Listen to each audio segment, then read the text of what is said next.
I welcome this time all listeners to our Cosmic Magics podcast. And I have an amazing returning guest back on the show. I think he's been there already 2 or 3 times or 4 times. I remember. It's always a pleasure to have David Whitehead back on the show. So much.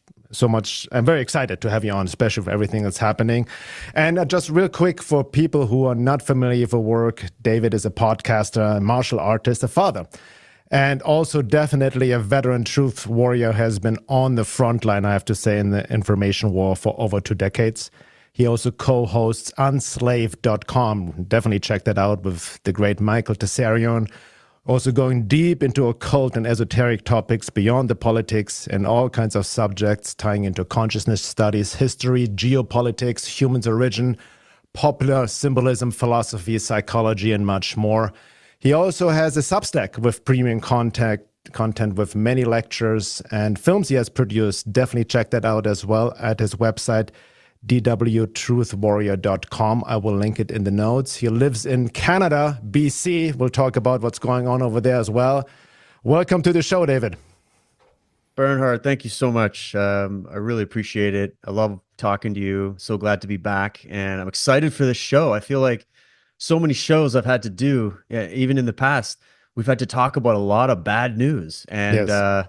I'm just loving what's going on right now. I know a lot of people are trying to be down about it, but that's cool for them. I'm excited to have a really good, encouraging, positive, and hopefully thought-provoking chat with you today. And I know we're going to do it. So thanks for having me. Excellent. Beautiful. I have to say also on the side note, because I've been also in this quote-unquote game for many, many years. You know, nowadays with social media, you see all these new truth influencers coming out here and there, and some are better than others and all of that. Some people we have lost in the trenches. They're stuck somewhere, right, so to speak. But I really appreciate, because whenever I need some grounded common sense, I check your timeline on X. That's kind of what comes down sometimes, you know, so I really appreciate that. You know, and your common sense is not just balanced, neutral, you know, it's just seeing the bigger picture and being very, you know, also with critical thinking, obviously, and questioning things. But, you know, there's more a healthy optimism in terms of, you know, seeing where we're at compared to where we have been. And I want to point out a recent post you made on X, like a rant type. Sure. And I'm going to just share the first sentence about it, where you wrote, "The reason I suspect many of the anti-Trump black pillars in this truth movement of being either paid agitprop agents, mentally captured, brutally depressed, or narcissists who are simply only in it for clicks is because they have precisely zero compliments, recognition, or even level 1 gratitude for the absolutely historic, tangible things that the man and the movement has started and accomplished, and is going against the very new world order they are also allegedly battling against." And it's so true. And maybe you can continue about this post, because you made a great comparison going back to 2008, for example, in the time machine, and compared to how things were big then. Well, I appreciate you resonated with that, Bernhard. I've been really loving your posts as well, and you've been doing a great job breaking this down. I just want to point out to the listeners here, I have to say that voices like Bernhard are rare in this movement right now. So there's very few people that you're going to find that are actually trying to give you some good news. And I find that very interesting. I've always found that interesting. I don't know, Bernhard, is it our personality? I don't know. That's a good point. I'm telling people are stuck with me. I've always been the eternal optimist, but I've always realized that you've got to have a dose of logic and reason to go along with it. You can't just be pie in the sky, hopium, jumping on every like, oh, you know, Trump's just going to pour liquid sugar in my mouth and I don't have to do anything. And I just have to sit on my hands and not participate, which is the accusation of people that are supportive of what the man is doing and are excited about what's happening. So we're not that. That's not what I've ever advocated. I'm not here to tell people that Trump and team are some kind of saviors that are going to fix everything for you. But I mean, gosh darn it, can you deny that they're off to a pretty good start within, what has it been, like 3 weeks already? Some things that, and what I was saying in that post, I was venting because people that I respect, people that I know, friends of mine are literally losing their shit right now. And I went, what? this is the time you're losing your shit. Like I lost my shit a long time ago. This has been a long war. And you just have to become comfortable being uncomfortable and being uncertain, and that we're really just looking at a mystery that none of us know everything about. So if we're all looking at the same data, okay, well, maybe some people are missing some data. There's that.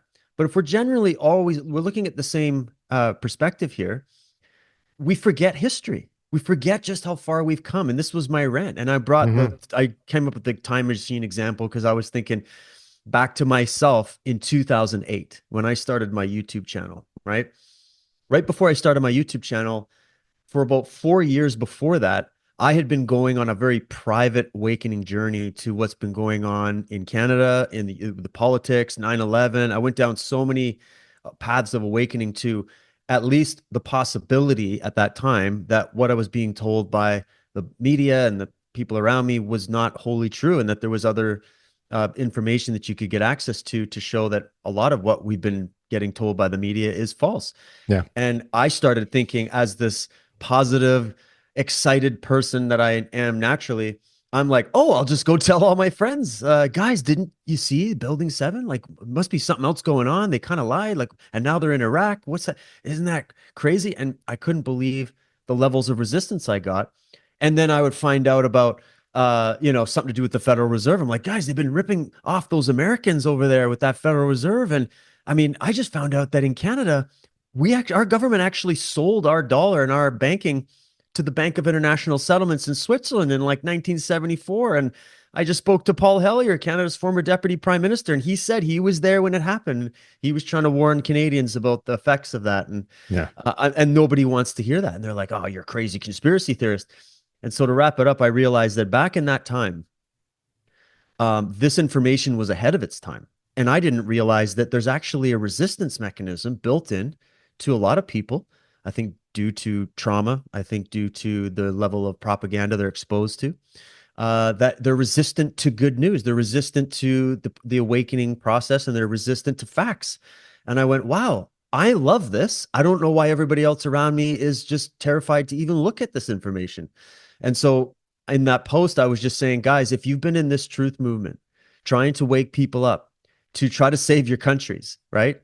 And you've been doing this for a long enough time, think back to like that 2008. If I got on a time machine and I went back and I told these guys back then, all the truthers back then, hey, bros, listen, this guy, you're never going to guess who it is, by the way, but there's a guy that's going to get into the American presidency that is going to, on day one of his first term, going to start going after the fake CIA Mockingbird media that you guys have been trying to expose to like 10 people, for because you didn't really have many people to talk to about this stuff back then. So, your little followings and the little books that you can put together, you have no idea how that's going to pay off down the road. Like with this guy coming in exposing this stuff, he's going to be the first one to not start a new war. I mean, that's kind of a Yeah. first in American history. And he's also going to be the first one to broker historic peace treaties between nations that have been battling for each other for like decades. And he's going to be the first one to get in and start openly starting this conversation about human trafficking Yeah. and fraud and corruption in the government, and the issues with why our children are so sick, and we really got to look into that. And guess what? He's going to bring in RFK. They're going to try to kill him, and he's going to survive by literally turning his head like a nano degree. And then he decides to double down and bring in RFK to go take on Big Pharma. And then he's like, screw that. We're going down and we're going to go audit the Federal Reserve and the IRS and the Pentagon. Let Yeah. me go call my buddy Ron Paul and bring his ass in here. And I could keep going. And I listed a Yeah. bunch of things in that thread, even the fact that, it was only under Trump that Epstein was arrested.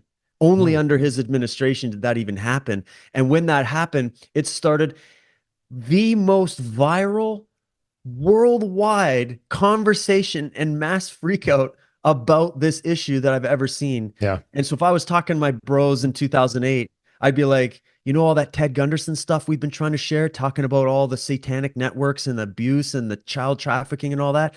Yeah. I know that's a hard subject to break, boys, and you probably got two people that want to hear about it right now. But just wait. It's going to literally become the national and international conversation of the time under this president. Yeah. they would be like, what? And he's going to go into the Fed and he's going to go in and do this private investigative committee to take all the corruption out of government. They would not believe me, Bernhard. I might as well bring an iPhone back to the Middle Ages. Like that's where we were at back then. You know what I'm saying? No, so but I'm just trying to, I love that you started with that part of that post, because that was my main point. Yeah. Is that we don't have to agree or like everything about Trump and whatever's going on. But like, for the love of God, the dear black pillars, I've got some questions about you, because here's the issue I have. Even if I were to go halfway and say, hey, yeah, we should absolutely be cautious about these things that you're finding and we should look into them, even though every time I look into them, I keep finding straw mans. But anyways, let's be aware that we shouldn't just be blindly trusting anybody. If I'm able to meet you halfway, why the fuck are you not able to meet me halfway and give credit where it's bloody due? Why not? Why can't you do that? Why are you incapable of even giving one point of gratitude for one amazing event that, again, look at it outside of just Trump and what's going on? This is something affecting human consciousness right now. Even the fact that these things are happening and these debates are happening is upgrading the conversation in people's minds. It is upgrading their awareness. It is part of this awakening process. So when you're not pointing those things out and at least showing the glasses half full, maybe sometimes, I don't know, once a week, once a month, could you do one just to say, hey, it looks kind of dark over here, but there's some sun rays over here. There's some good things happening. People are learning about these things like in a way they've never learned before. Nobody knew election fraud was this deep and wide. Nobody in Canada knew our country was so freaking incompetent and corrupt and that we basically aren't a serious sovereign country. We're now finally having that conversation. Nobody understood in Canada why the Canadian Charter of Rights and Freedoms didn't work during the lockdowns. And now we can finally talk about it. Isn't that positive? Should I keep going? We could be here all day, brother. So that was what was inspiring that tweet. No, thank you. Very well said. And you made a very important point, because sometimes when I bring this up as well, we're not buying into hopium. We're not into new age love and light. No, I love everybody. It's beautiful. We don't believe that Trump is just going to arrest everybody on day, all these kind of things. It's just ridiculous. And there are so many strawman arguments on top of it, of what people then believe, what we think. And we have had an episode like almost a year or 2 years ago about being blackpilled, and now it has become more prevalent. And I want to get your quote unquote definition, what you see is being blackpilled, because I've seen a lot of people claim, including a very popular female quote unquote influencer, truth seeker, researcher, claiming that calling other people blackpilled is almost a psyop, so to speak, to avoid facing uncomfortable truths, right? Almost like a CIA operation. And this is absolute nonsense, because we both agree that being blackpilled doesn't mean that you don't question what's going on, right? And all these things. So what is your definition of being blackpilled? Sure, yeah, and it's a valid question, because I've been at this a while, you've been at this a while, and I trust me, if people have been watching my work for any period of time, we talk about the dark, uncomfortable information to a level that I'm sure the person that you're talking about has literally no idea how deep that rabbit hole goes. Okay. I have always personally been totally fine going in and staring at some very dark information, and I've been able to keep my mind rather sane and calm during that. That took me a long time to get to that point. Maybe I've become desensitized a little bit over time, but I think that's normal when you're doing this work, combating evil. And if you want to get into the roots of evil, the beautiful thing about it that I think the black pilling types forget, which we can define as I answer this, is that there's a positive side to the process of looking into that darkness. But the thing that is missed is they think that the only way that you're going to fix things is by looking at the events and the other people. That the only way you're going to fix the problems going on with this level of evil that we're seeing and this being exposed right now is by externally looking at them and analyzing and taking a magnifying glass and going in and digging it out. That's only half the story. I'm not negating that side. I do that side myself. I go in, we go through events, we look at receipts, we get into the data, right? But is that where you're going to find a solution? And if you're only doing that, and that is the only thing you're presenting to your audience, what are you setting them up for? You're setting them up for suicidal thoughts is what you're doing. You're not giving them anything other than hey, let's just keep looking down into the abyss. The other issue is that we have a problem with fact checking in this movement. Okay, let's Hmm. be honest. I'm not talking Hmm. about setting up some kind of Pointer Institute bullshit to fact check everybody. I just mean you should be fact checking yourself, right? Everybody that's a journalist or claiming to be, and going, all right, when you're presenting information, you should present both sides of the story at the very least. There may even be more dimensions to the story, but you should at least present both sides. You should, like I said, you can show people negative information, but you're doing damage if you drop it there. Like if I just go, hey, Bernhard, they're sacrificing children to some ancient god or something. And they're like, what? And then I walk out of the room and then people are like, what are you doing? That to me, that's insidious.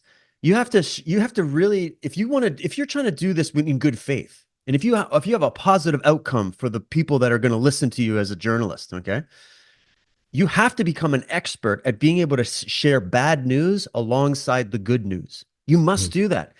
Even as a researcher, you should not just be going and dwelling in Hmm. the abyss of, the history of ancient cults, or, the infiltration of the Federal Reserve and what happened on 9/11 and how Yeah. many children got bombed yesterday. Like, if that's where your consciousness is sitting all day, every day, you are going to start to become what you hate. It's like that old Mm. statement. I think it was Nietzsche or something. Be Nietzsche, careful staring into the abyss because the exactly. abyss is staring right back at you, right? Yeah, yeah. Or in Lord of the Rings when they're going through the smog and they're trying to get to the towers, right?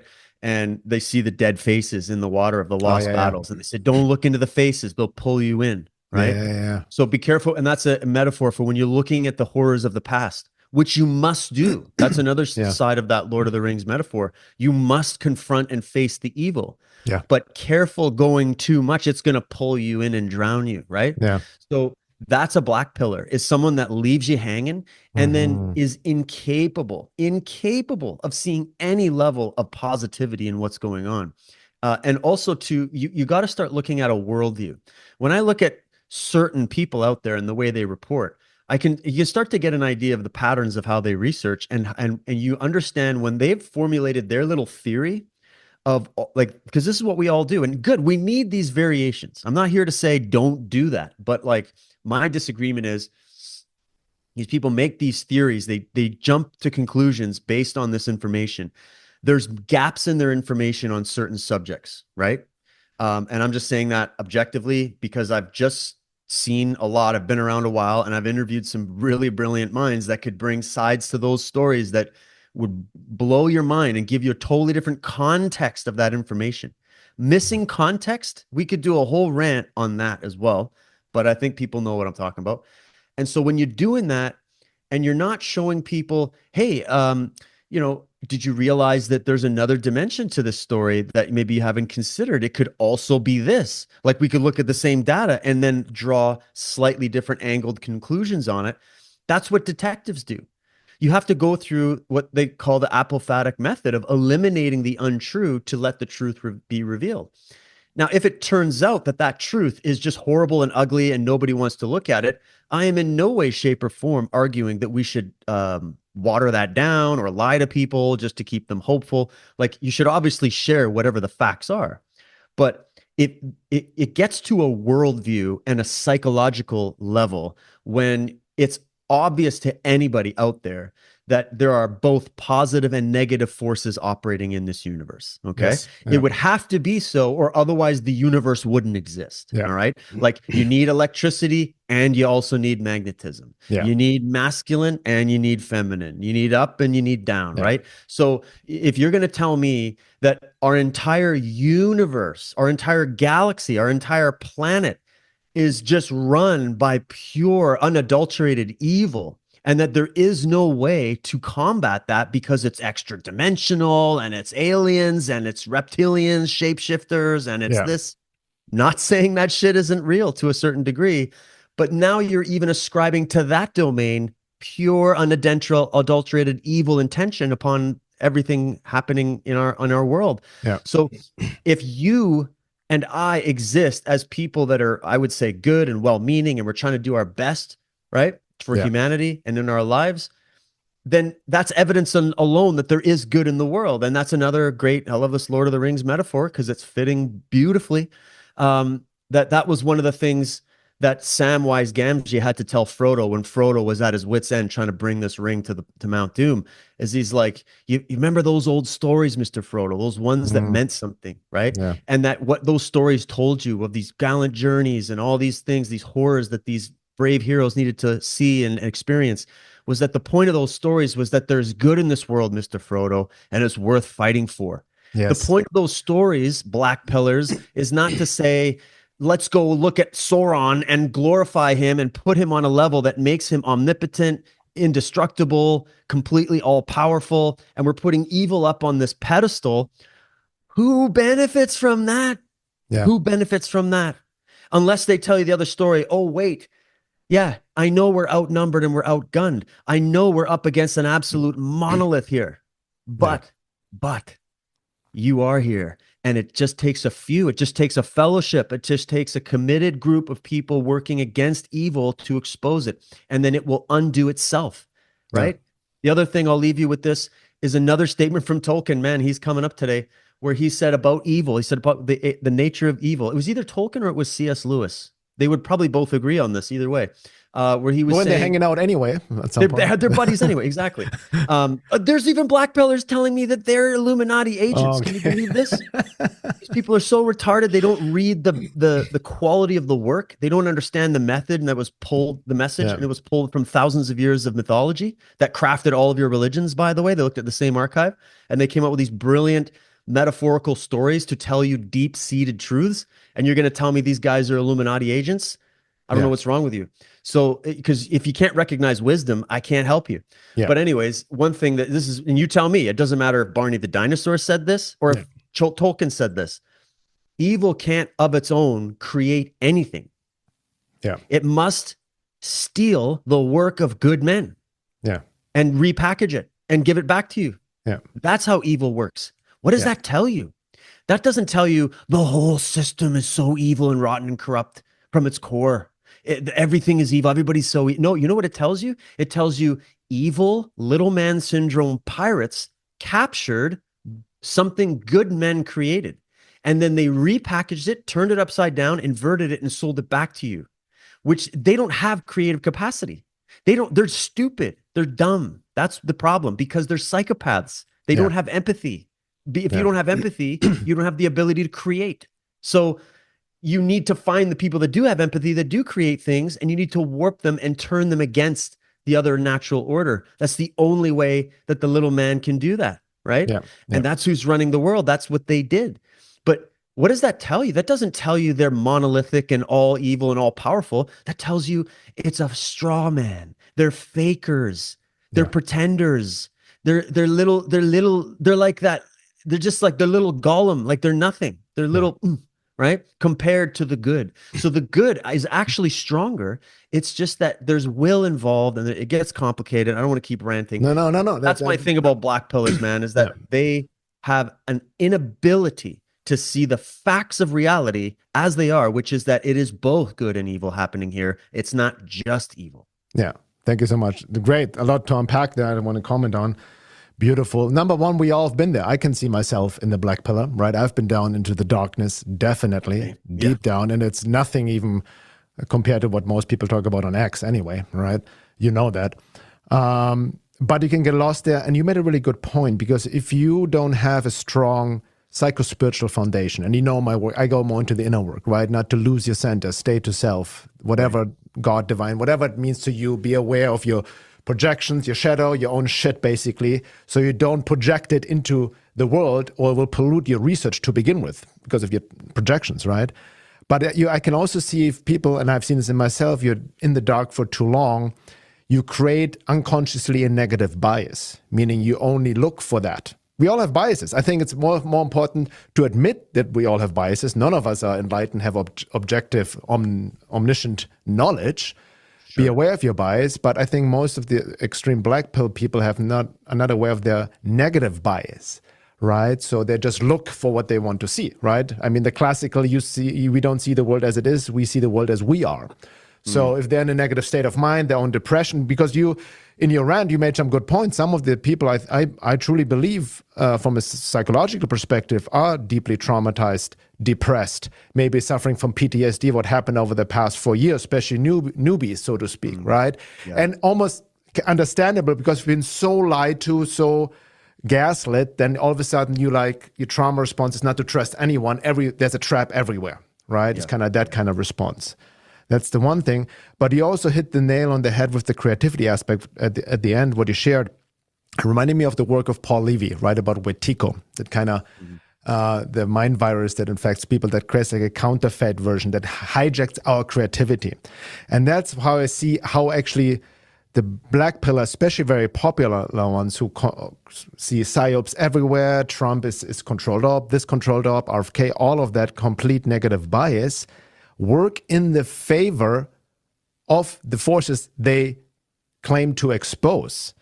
Because how they hijack, because they lack creativity. You can see even from a psychospiritual perspective, other beings, whatnot, whatever the matrix forces are, they want to hijack our creativity, so we create their desired reality through us, right? And not to get into oversimplified new age thing and all of that, but there's still truth to you create your own reality based on what you focus on, what your vision is, what you dream up, and all this. We have an effect on reality because all is one. The inner is not separate from the outer world, right? So it's not about denying the dark. That's a new age approach, dark doesn't exist. It's just all love and light. That's a complete distortion. But, really be mindful and aware how your own creativity is being hijacked when you see yourself only talking about negativity without really seeing what the good that is actually also happening. And another big thing, as you made also a good point, they also try to instill us that these evil forces are more powerful than we actually are. That's the whole point. They're trying to seem like you can never beat them, as if it's completely useless. There's always this trap and that trap. It's very disempowering. It's almost like a victim blame consciousness. Not even understanding from a bigger picture perspective that here's the thing actually, that evil by itself, darkness cannot exist by itself. It can never win. That's right. This is almost Sri Aurobindo talked about the false duality between dark and light. Yeah, there's a quote unquote duality on some level, but ultimately it's just all God, all one, right? And then we have the unconscious, the ignorance and evil forces and whatnot, but they cannot exist by themselves, right? Only you need a light to have a shadow, right? Yeah, exactly. So ultimately, that's why also we see on the bigger picture that always, on beautiful novels and films like Lord of the Rings and others, ultimately the light will win. Ultimately, God will win. Ultimately, the good forces will win. We still have to play our part, obviously, in all of it, but don't lose your focus. Don't get dragged into this black hole where you don't see anything good anymore. And I think for anybody listening, you have to check yourself. What is your focus every day? Like you said, what do you really focus on? Are you constantly worried, feared, and trying to expose this and that and this and that, which is like an endless game, endless digging, to always expose, quote unquote. And like you rightly said, we forget, why are we actually doing that? What's the goal? What's your intention? What is a true awakening, right? So an awakening is not just exposing dark, it's also bringing down of who we truly are and seeing the positive developments. And another thing which I recently posted, what I've seen a lot, just to hand this over to you, and I can see this in myself too in the past, there's this arrogance and ignorance of truthers almost claiming to know how an awakening should look like, what exactly needs to be exposed in order to be awakened. And then if, a certain public person doesn't say, insert, whatever popular topic you want to be exposed, then he or she is controlled up, cannot be trusted, right? The classical, if he doesn't talk about Zionism, cannot be trusted. Oh, there's a picture of him with Netanyahu. Oh, look at them, Most of them are guilt by association fallacies anyway and all of that. Yeah. But it's really, as if we, that's the humility check, right? That there are things happening we don't have no control of. And like you said, good things are happening. And I think another negative bias, which I had as well, is what I see in the Black Pill community. They cannot acknowledge that good things can happen within government, right? People are so anti-government, and I was their anarchist, anti-statism. Anybody who votes as government is a matrix agent. No change can happen through the system. I've been all there, right? But he had to eat humble cakes. No, hold on. That's not how reality works. This oversimplified black and white. This is not how God works, right? There's there's good forces within government, and everybody is imperfect like we are. There's definitely hardcore psychopaths and all of that. We know that. But that's why you have to have a certain strategy and infiltrate almost the deep state. And I think this is exactly what Trump and his team are doing on their level with their intentions, right? And so it's to see the subtleties, the nuance, and I think that's what's missing, really. Oh, well said. Yeah, you covered lots of good stuff there. And I would just add that, that Percy Shelley quote, the British poet, said, when all men are good and wise, government will of itself decay. Mm-hmm. Not before. Mm-hmm. Okay. When all men are good and wise. Do you see a bunch of good and wise people running around the world? I don't. Yeah. Okay, I see a few here and there. All right. But in mass, the masses are still under mass hypnosis and mass formation, right? Because they're sources of information, and this is agreed upon by all the pillars, whatever pill you take, is that, the masses have been dumbed down and brainwashed, and they're being targeted with very sophisticated propaganda weapons and payloads, right? So we understand that. Yeah. So that's why you've got to have some system of governance. Okay. You have to have a system of governance because there are people that don't agree with your worldview that want you and everything you have. And they think might makes right. And they're going to come and steal your shit and take advantage of your society and rape and render if they're allowed to. Okay. Yeah. So you need some system of checks and balances. You need a system of law. And the thing is that what people forget when they're like, the government is corrupt, government of its own is corrupt, the banks are corrupt, everything's corrupt. What makes up those things that you've just described? Human beings with consciousnesses, right? So then they're like, well, this system would be the commies are like, the communist system would be the best. Okay, let's do a test run. In fact, let's do like 300 test runs. 100% failure rate with 100 million body count. Yeah, bad ideas. Let's move on. No, we just got to find the right. We haven't done it right. So, right? Well, if you put me in power, I'll get the communist experiment right. Yeah, right. Sure, buddy. Sure. And then you got all these the anarchists. No, we've got to make everything private. We got to do all these things. Look, there's probably a correct answer for the best way to put it all together that we don't even know yet. All right. But no matter what you do, you're still going to bump up against the problem of consciousness. This is why my colleague, Michael Tessarian, is why I work with him. He was the one that said, if you want to know my main message to the world, it's don't leave consciousness at the door. This is why. And when he said that, I didn't understand it. It took me years to understand it. And now I understand. Yeah. And it wasn't just because of listening to him. It was listening to the references that he kept putting in front of me that were like mind blowing. And so I realized, okay, this is the missing piece in a lot of people's research. They're stuck on the events. They're stuck at the political level only. They're not analyzing that from a psychological perspective. And therefore, they are missing 90% of the context in order to understand how this all works. Absolutely. Okay? Yeah. So when we're talking about context, this is important. An event can happen in front of you, and you can see it from one perspective, and your neighbor up the road can see the same event. Maybe it's a car accident, okay? Or some kid gets hit chasing a ball or something. And I see it from one angle, he sees it from another angle. We both come to different conclusions as we witness the event. We go talk to the investigative officer that shows up and is taking, what happened? I say this is what happened. The other guy didn't see because the car was in the way. So he says this happened. Now the investigator has two conflicting reports of the same event, okay?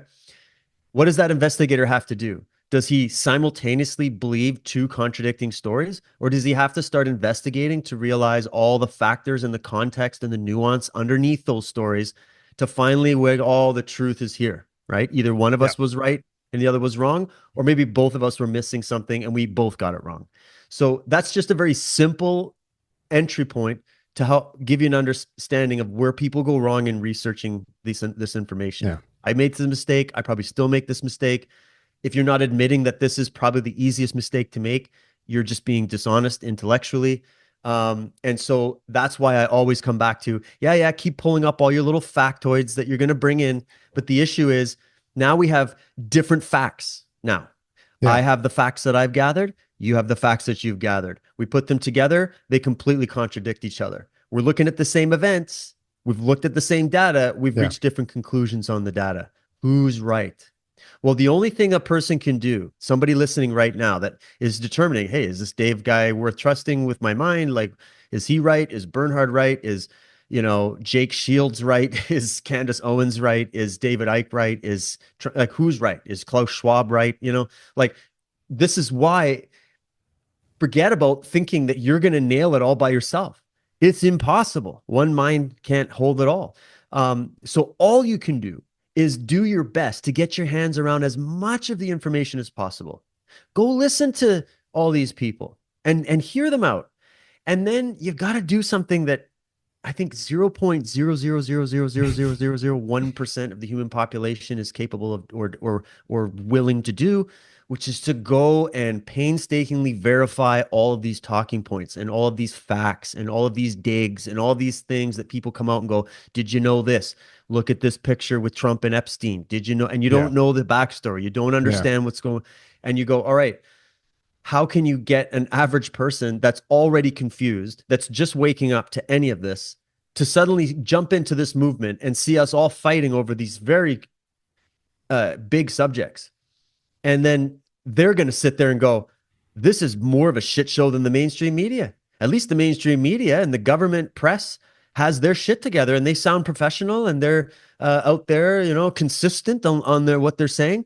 Yeah. That sounds more like truth to me than this craziness that's all about groupthink and hating on Jews and hating on Christians and hating on liberals and hating on and everybody's just tearing each other to bits over all this stuff. Meanwhile, the predatory force that we're all supposed to be analyzing is sitting there just like counting the money in the back, right? This is great, man. Nobody's fighting me. They're all fighting each other. And so the average normie waking up is going to go, get me the hell away from some alternative truth movement. They're a bunch of wackos. And you know what? I'm with you. It is loaded with a bunch of wackos. Yeah. But it wasn't always so. See, and you know what I'm talking about, Bernhard. I grew up in the golden age of the truth community when it was starting out. That's the best time for all movements. It's like when you were the first one to go watch Star Wars before it became a circus.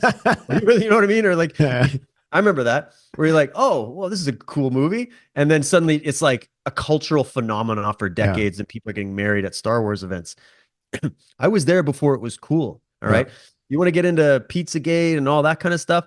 I was looking at this stuff, reading Maury Terry and Ted Gunderson before Liz Crokin and QAnon or any of that shit ever happened. Okay. Yeah. Before Snowden even existed, before any of those guys. So that's the thing. Like now that all I can do is share my experience witnessing friends of mine adopt a particular package deal in their mind. This is what Ayn Rand used to call it, a package deal, where you look at one piece of information, some YouTube video comes across with a guy explaining something. Maybe they see some Santos Bonacci video or something, and they're like, oh, that guy sounds like he's making sense. That's pretty cool. Yeah. And then you find out the guy's a straight psychopath later, right? Yeah. So, like if you had to have had your time in to get that intuitive knowledge, like a detective that's been working for 40 years on murder mysteries versus the new jock that just graduated detective school. And then the new jock is the one that thinks he's the new shit and he knows better than the 40-year-old veteran. You don't, right? So, and I'm just saying that, like, you have to also go to the original days with the original research that was all about, it wasn't about ideology. I studied just as many liberal guys as I did conservative guys that were exposing this. I studied people from all like religious perspectives, new age, atheist. Like I've got friends in all those circles because I just look for quality and competence. That's all I care about. And I don't wholeheartedly agree with a one person, and I don't think it ever should be like that. So I remember when it was very much about participating in it, and it was about, hey, this is what I dug up. What did you find? Oh, interesting. I didn't hear about the that theory of 9/11. I didn't know about that. That was kind of like the Anons, right? When Q was up, that's what they were doing on 4chan, 8chan, right? And that's why that movement, I'm going to say, was a breath of fresh air in the beginning. Yeah. Yes, it turned into a circus, and it's a bit of a circus now. But the original, anybody that was there in that Q research community, again, it's separate from what anybody thinks about Q and the person posting. Yeah. What I was impressed was the movement and the traction it gained on the particular subjects that it was centered around. Yeah, and they would I do was the already research. independently. People don't understand. People think like, oh, Q was just feeding. No, he was just asking questions. We'll talk about Q more in the second hour for sure, going deeper. But I'm saying like the annals they were doing legit research and comparing notes, like you said, right? And that's right. And many of those anons, Bernhard, were people like me who had like already 10, 15 years of research independently in this field under our belt. Yeah. So don't think that like they just recruited a bunch of 13-year-olds living in their mom's basement to go and like start trolling people on the internet. Like that's not what it was. Yeah. That's also not what the original truth movement was in America and in the West and in Canada. It wasn't the way it is now. It wasn't like this. This is why I say I grew up in the golden age of truth research. And it gave me a sense like these people were more balanced. They weren't extremists. Okay. The researchers that I grew up with, like Ted Gunderson and all these guys, and Jim Mars and Jim Mars, I remember him. So many guys that they're hitting different parts of this, right? Yeah. They were just more balanced people. Like I met them and I hung out with them, and they were normal. They had families. They had Saturday night game night with their kids. Like they were normal, but they worked in these crazy fields. They had this experience, and they just had a knack for digging, and they exposed a lot of things. And when I saw that there was very extreme camps being set up in this movement, I went, oh, okay, we're getting hit right now. We're getting hit. So you want to talk about Operation Trust and infiltration? Yeah, I can tell you all about it. And I've got the names, dates, and addresses. We just, we'll be careful with that right now. But exactly. The thing is that we were like, doesn't that make sense? That an organic movement of people that started paying attention to the corruption in government, media, and the corporate world started to go, wait, we should start researching and sharing what we know to the public. That's when the censorship algorithms started to come in. That's when people started disappearing. That's when videos started disappearing. You could go on YouTube and watch anything you wanted and get like basically a PhD in this shit back in like the early 2000s, right? Mid 2000s. Yeah. Now, what can you do on YouTube? You can't even like fart on YouTube or something. Like you're going to get taken down. So we've been through, I'm going this long way because I just like the missing context here is that the research community never used to be this divided. We used to be cool with different theories. We used to actually be excited when the new theory dropped. It'd be like, hey, because we all knew the data and we were all like, oh, some guy has a totally new angle on it. That's how I found Michael Tsarian. Was that I was researching the whole ancient human origin stuff. And I found the Atlantis theory, and I was reading every Atlantis theory that existed, right? And then it was Jordan Maxwell I was listening to, and he mentioned Michael's name, and then I saw a little clip of him at a conspiracy con in like 2003, giving a little thing on Atlantis and the Queen of England, and I was like, who's this guy? That's a different take. I've never heard this take before. And we used to get excited about it. And then I go, who's this other guy? He's got a totally different take on it. Who's Richard Hoagland? What does he think? Like, and it used to be like you're shopping for perspectives on the same information. Now it's, what team are you on? What team are you on?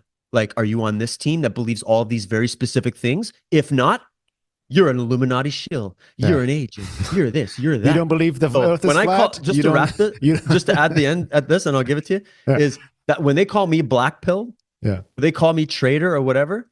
I've got so many more names to throw back because of the time that I've spent in this field and what I've witnessed. And let me just say, what we're getting today, guys, in the top levels of the big channels and the big names in this movement is kindergarten level shit compared to what we used to get. True. So I'm just trying to make that old stuff great again.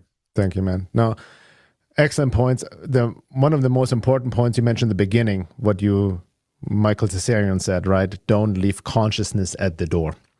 And what I see happening nowadays, so there's truthers, even older truthers, that's why my work, I'm so big on self-work. What I mean by self-work, I just meaning having also basic understanding of psychology, and even spirituality, your own psyche, understanding the basics of your own projections, triggers, how that I mentioned before can pollute your research, and understanding the psychology of humanity, right? That also an awakening doesn't happen just by information alone, right? Some of us are maybe more gifted who can research and all of that. It requires a certain intelligence, a certain detachment, a certain emotional intelligence as well. But at the same time, especially nowadays, the issue is with, compared to the old days, nowadays social media, right? And short attention span and all of this, and sound bites, information sound bites, and a lot of truthers or people who spread all kinds of information, like you mentioned in your rant, you know what I mean? There's something good happens, and within seconds it's being debunked because of just some, you know, they make conclusions so fast without any research. It's just like it's like an NPC program, literally, right? Like the truther NPC type. That's what I see it, right? Yeah, that's a good one. Truther NPCs. That's what's happening, and there's no. It's very automated, a very automated program, and they just, you know, repeat memes and all of that. Everybody says the same things, right? And losing the bigger picture and not understanding, you know, the nuance and the subtleties in it all. And, you know, from my perspective, some people shouldn't even be going down the rabbit hole. It makes things worse for them, right? Yeah. You know, like, I'm sorry, kind of like I agree with Jordan Peterson in this case, you know, before you start criticizing the world, you know, clean up your own room, so to speak. How's your own life? You know, your emotional, psychological, spiritual health, your physical health, your life, you know, everything, you know. I'm not saying you have to be perfect, but you have to take your whole inner being into consideration, everything, and see everything holistically, and be aware of psychological laws, spiritual laws, right? And everything, the evolution of consciousness, the higher picture, what I call the spiritual vision. Doesn't mean that I'm enlightened, but having understanding of occult laws, spiritual laws in the sense of how our inner state affects the outer world, right? Levels of consciousness. And what you mentioned too, I've gotten big into the work of David Hawkins over the past few years and his map of consciousness. And basically from scientifically proven different levels of consciousness, and that we see the world through our levels of consciousness. That's like you shared in your example, and people forget that, right? That's why I realize when I'm trying to people kind of describe the way I see things from the high perspective, some people just do not get it because they're kind of stuck in the tunnel vision of just this or that, it's good or bad, this very oversimplified black and white thinking. And when you have more, you know, high levels of consciousness, and I'm not saying that I'm all big and I have my days and all of that, I'm not enlightened by any means, but the more you're in the game and the more you work on yourself, or some people, I feel like you also naturally have a more nuanced view. Like it is not this fixed view that this is that and this is that. There's a natural, like almost like a non-linear approach, right? And not this very fixed linear approach which most people get stuck in and then project their own shit onto it, right? So just to bring it down, I think what is missing is just psychological education, right? About themselves and the world, right? And then also understanding how the evolution of consciousness, there are bigger cycles happening. I'm sure you're aware of, you know, like my wife, Laura, she is big into evolutionary astrology. There are bigger cycles happening, karmic cycles, right? There are evolutionary forces, which we're all subjected to, which the mind cannot even grasp. I think as a truth seeker, we need to also acknowledge the limitations of the mind, right? Yeah. That you never get fixated on something and you like, let's see how this plays out, you know, before making any conclusions. Even the minute Trump came in, like all the black pillars, technocracy, Elon and Trump, they're going to push in the technocracy. Everybody's getting microchipped and all of this extreme fixed view instead of like, hold on, let's just wait and see, right? So, well, and that's funny you bring that up because there's two ways to react to that possibility, because we could all admit we don't know for sure at the end of the day. Yeah, this could be the most complicated conspiracy of all time. Like we don't, you know, maybe some of the black pillars are right. Like I'm willing to entertain that in my mind. Yeah. I'm willing to see that maybe I've been deceived, or maybe we've all been deceived. We're just trying to figure out which way we've been, you know. I'm willing to admit this. I'm not afraid of failing on that front or being wrong. I come from the martial art world where you battle test everything, and that's how you find out what's right and what's wrong. You don't just keep your theory in your head that you wrote on a whiteboard that you dreamt up after a party one night, and that's just your working philosophy for the rest of your life that never changes. Like that's not the way to go. How do you achieve knowledge of anything? You also have to, like right now, it's not a time to be all wishy-washy either. You kind of got to choose where you're going to be. Good point. orientating your mind, Yeah. because Yeah. we're in the fog of a psychological information war. Yeah. And we're in the psycho-spiritual side of it that you point to, the bigger meta level, as well as what's going on.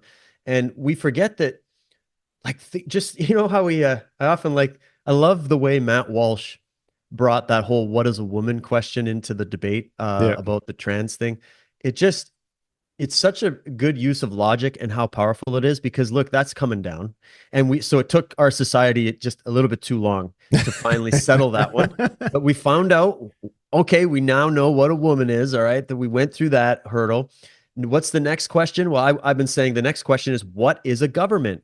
What is a country? Like, Canada has to be asking this question right now as we're being turned into the 51st state. And I think maybe the deal's already done. We can talk about that.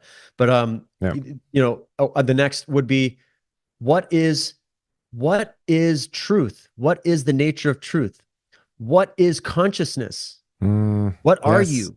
Good right? questions. This goes to the metaphysics anyway. Good questions.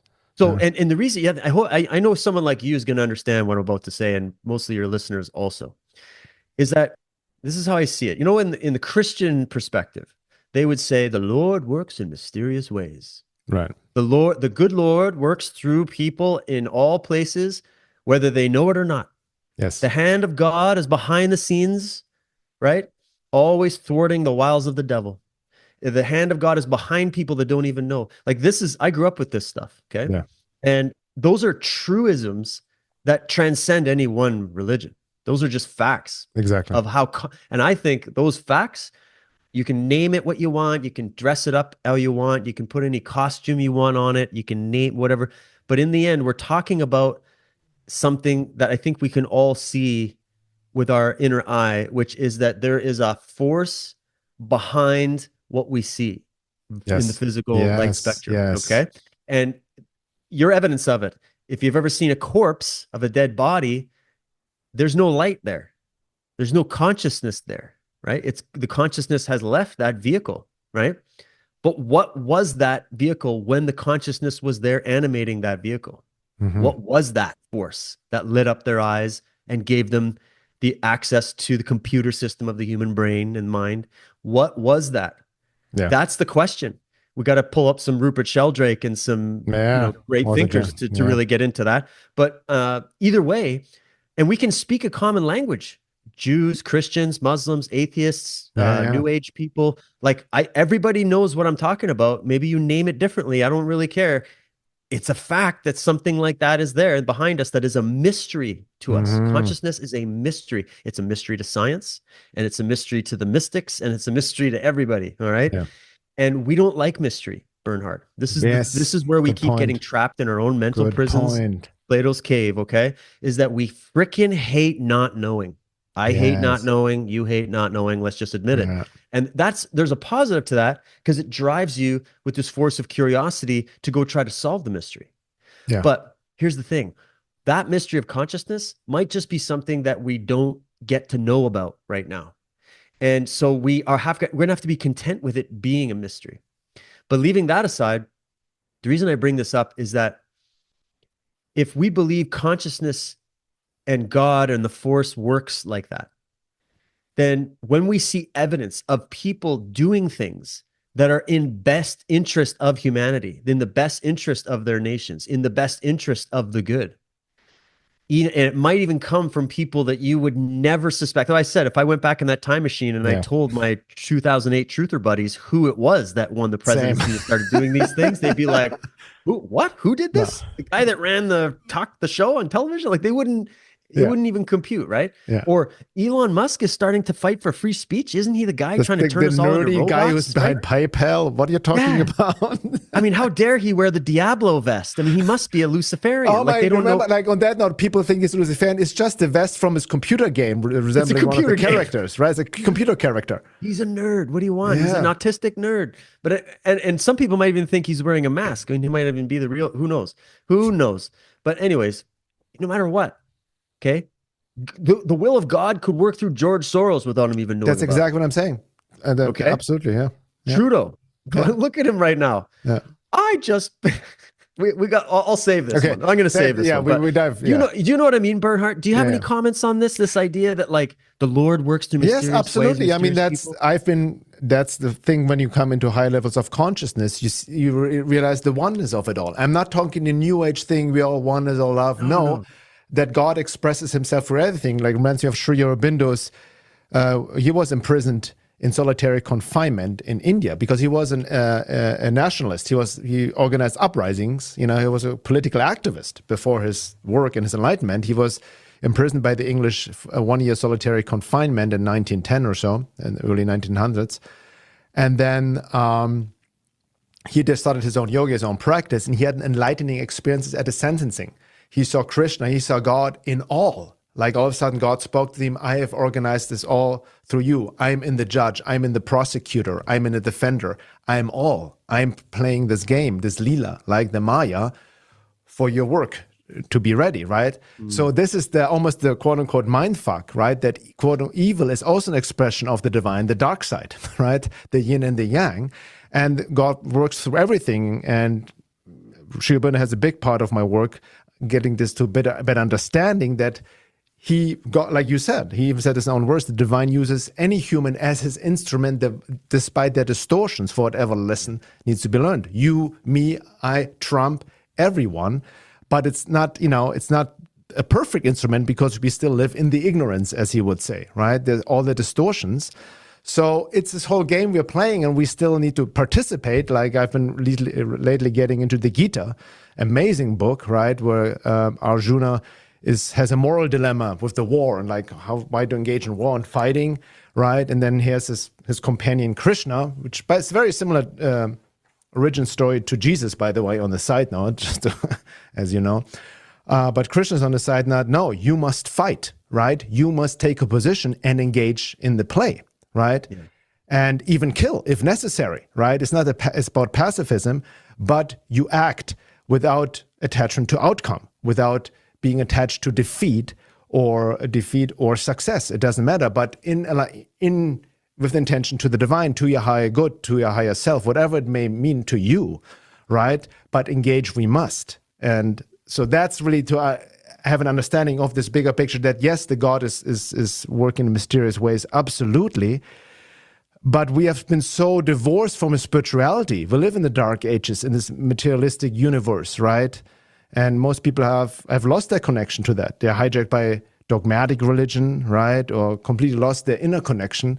And like you rightly said, so we are afraid of the mystery. You are afraid of the unknown. And then that's why people grasp to certain absolutist ideas of really being attached to a certain view because they would be terrified not to know. It's like a survival mechanism. I need to know exactly what's going on, right? And then they grasp on certain information that is also a reflection of their own fears and insecurity.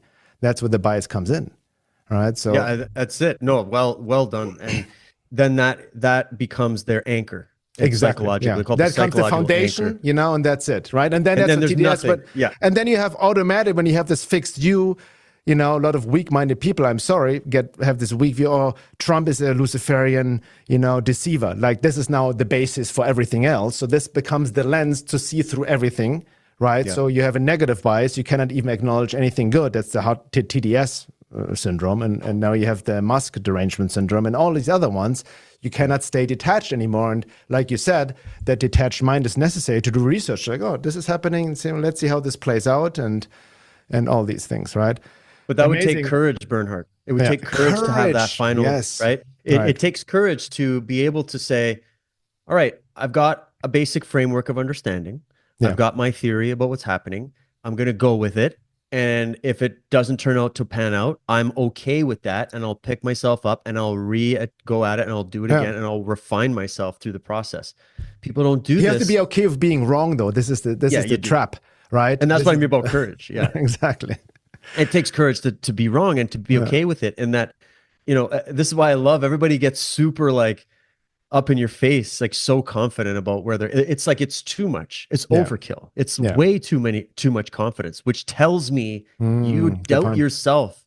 That's why you need the confidence in, I don't know, flat earth or whatever other thing you Yeah, need to just attach your entire identity and existence exactly. Yeah, to drink the Kool-Aid and be like, I am now this, and that's the end. Like yeah, that tells me you're riddled with fear and anxiety. I don't blame you for it. I don't have any problem with, I just want to help you, man. It's like, it's kind of like, this whole thing about transing kids and all these people that are confused. I don't doubt that these kids are confused. I don't yeah, doubt that there's people that have confusion and anxiety and they're probably getting bullied a lot and they're traumatized. But this isn't the way to help them. Entertaining delusions is not the way to help deluded people. So, I want to help. The spirit of empathy is there, but I just disagree with the solution. It's the same with this. And this idea of having courage, this comes from the warrior tradition. And that's why I was feeling like when I entered this field years ago, I'm like, well, who am I? I'm not a genius. I don't have I'm not like a whistleblower.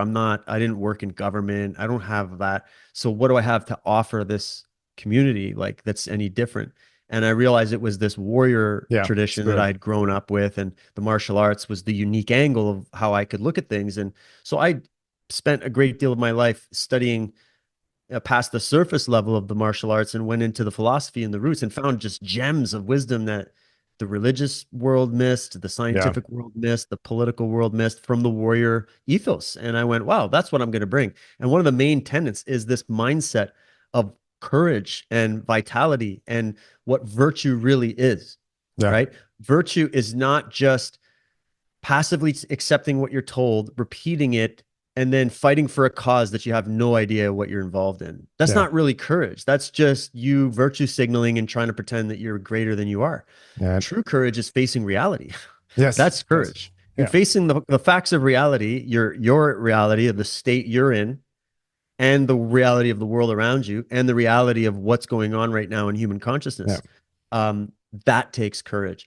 And also it takes courage to face the mystery. And that's the biggest lesson I got from the warrior tradition.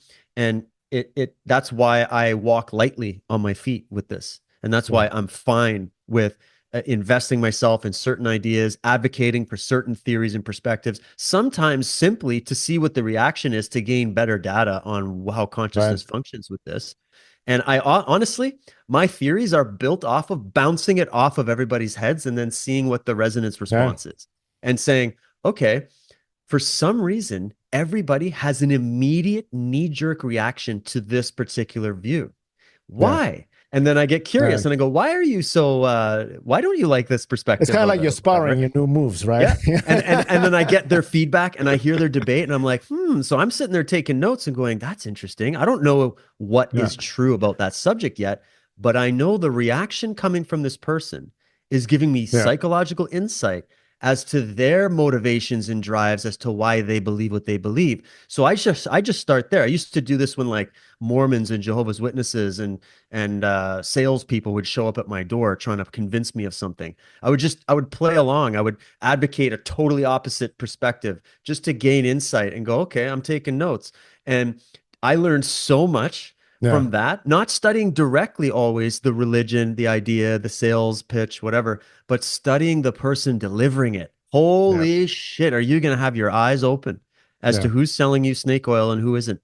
And yeah. you can start to get a bullshit detector at a level that you've never had before, where you're not just looking at the surface level of things. Yes, You're looking beyond the surface to see yeah, what is real. yeah, And when you do that, you learn a lot more about what's real in yourself and the lie mechanisms that I've built up in my own mind to protect certain things about myself. yeah, And then I've learned a lot about that. And when you go through, this is why I like your work, Bernhard, because you constantly focus people back on their inward selves and where they're at.